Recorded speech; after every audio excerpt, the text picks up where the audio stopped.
হরে কৃষ্ণ। নমস্কার বন্ধুরা, রাধারানীর রান্নাঘরে আপনাদের সবাইকে স্বাগত। আমি আবারও চলে আসলাম একটি নতুন রেসিপি নিয়ে। আজকের রেসিপি সরু চাকলি পিঠে। তো সরু চাকলি পিঠেটা বানানোর জন্য এখানে আমি কিছুটা সেদ্ধ চাল ভিজিয়েছি, আর এইখানে কিছুটা আতপ চাল ভিজিয়েছি। এখন এইগুলোকে একটু মিক্সি করে নেব। সেদ্ধ চালটা মিক্সি করা হয়ে গেছে, এখন ঢেলে নিচ্ছি।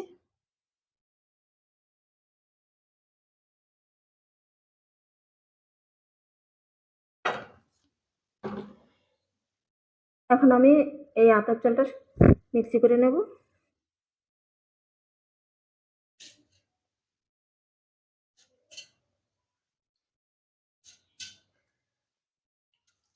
পুরো জলটাই দিয়ে দেবো, দিয়ে একটু মিক্সি করে নেব।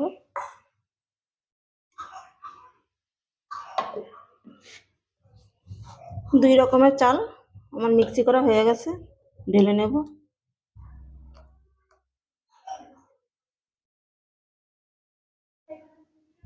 বেটারটা আমি একটা গামলা ঢেলে নিয়েছি।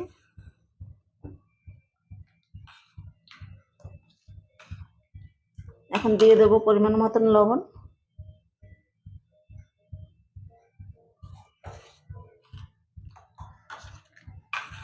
সরু চাকলি পিঠাটা যত পাতলা গোলাটা হবে তত সুন্দর হবে। এখন মিক্সি জারটা ধুয়ে আমি একটু জল দিয়ে দিচ্ছি। বেটারটা আমি একটু পাতলা করব।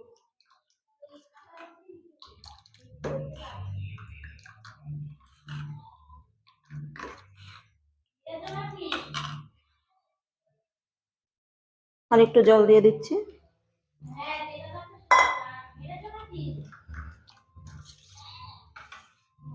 শীতের দিনে তো অনেক রকমের পিঠাই খাওয়া হয়।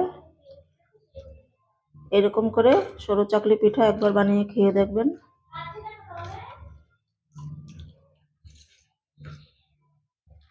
এই দেখুন আমি কত পাতলা করেছি। যত পাতলা হবে পিঠাটা তত সুন্দর হবে।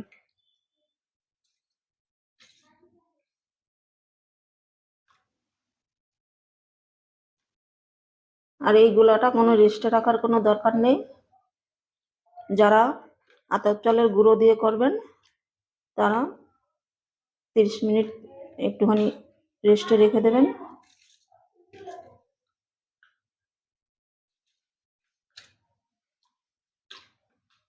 গোলাটা রেডি হয়ে গেছে।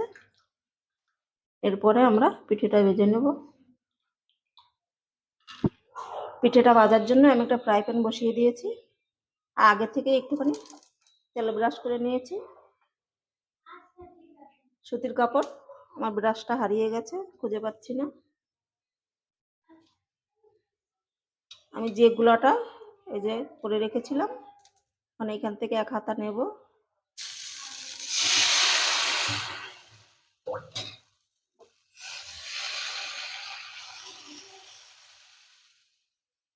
এইভাবে ঘুরিয়ে দিতে হবে। আর এখন 1 মিনিট একটু ঢেকে রাখবো। 1 মিনিট হয়ে গেছে, ঢাকনাটা খুলে নিলাম।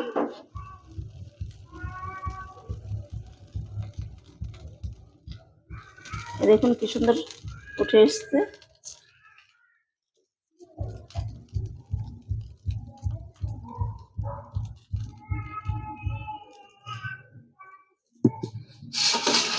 কত সুন্দর লাগছে দেখুন। আর এই যে আমি একটা ঝাঁঝরি নিয়েছি, এখন এই ঝাঁঝরির উপরে এভাবে রেখে দেব। তাহলে কি হবে, উপর দিয়েও বাষ্পটা উঠে যাবে আর নিচ দিয়েও বাষ্পটা সুন্দর হবে, ঘামবে না। এভাবে রেখে দেব।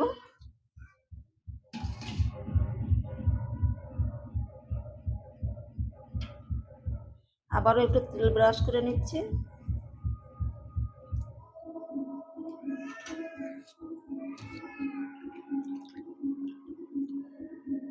এক হাতা দিয়ে দেব।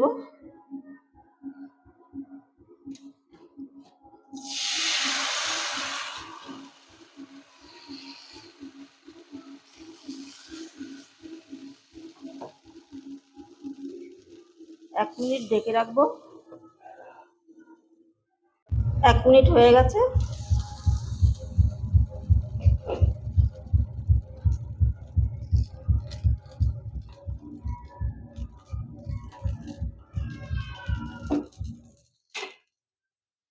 আর এই যে আমি এর মধ্যে রেখেছিলাম, দেখুন ঠান্ডা হয়ে গেছে, কোনো দিকেই ঘামেনি। এখন এইভাবে ভাঁজ করে দেব।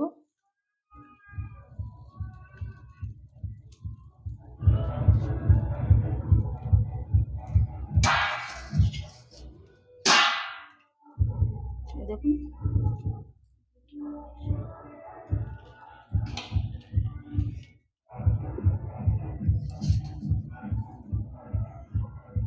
এটাকেও এখন তুলে এইভাবে রেখে দেব।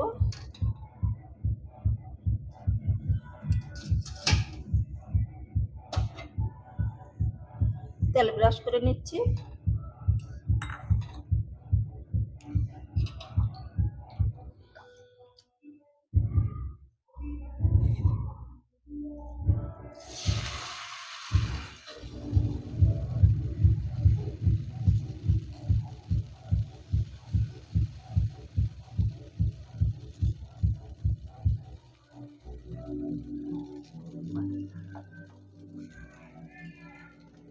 এক মিনিটের জন্য ঢেকে দিচ্ছি। 1 মিনিট হয়ে গেছে, এখন আমি এটা তুলে নেব। এইভাবেই করতে হয়।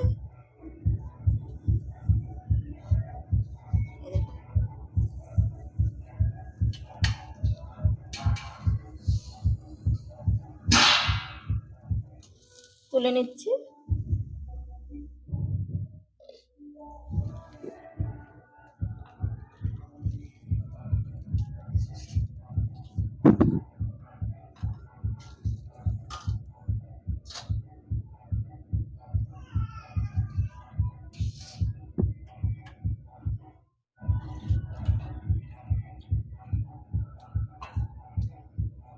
আবারও দিয়ে দিলাম।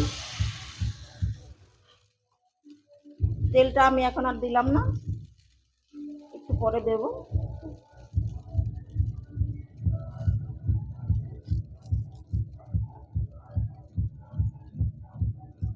এক মিনিটের জন্য ঢেকে দিলাম। আবারও 1 মিনিট হয়ে গেছে, তুলে নেব। আবারও রেখে দিচ্ছি। আমি বলতে বলতে দেখুন অনেকগুলোই ভেজে ফেলেছি।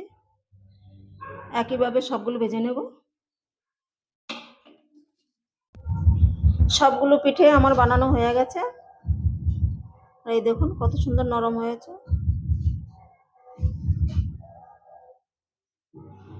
আমার এই পিঠের রেসিপিটা যদি আপনাদের ভালো লাগে তাহলে রাধারানীর চ্যানেলটিকে সাবস্ক্রাইব করে পাশে থাকবেন। দেখা হবে অন্য কোনো নতুন ভিডিওতে।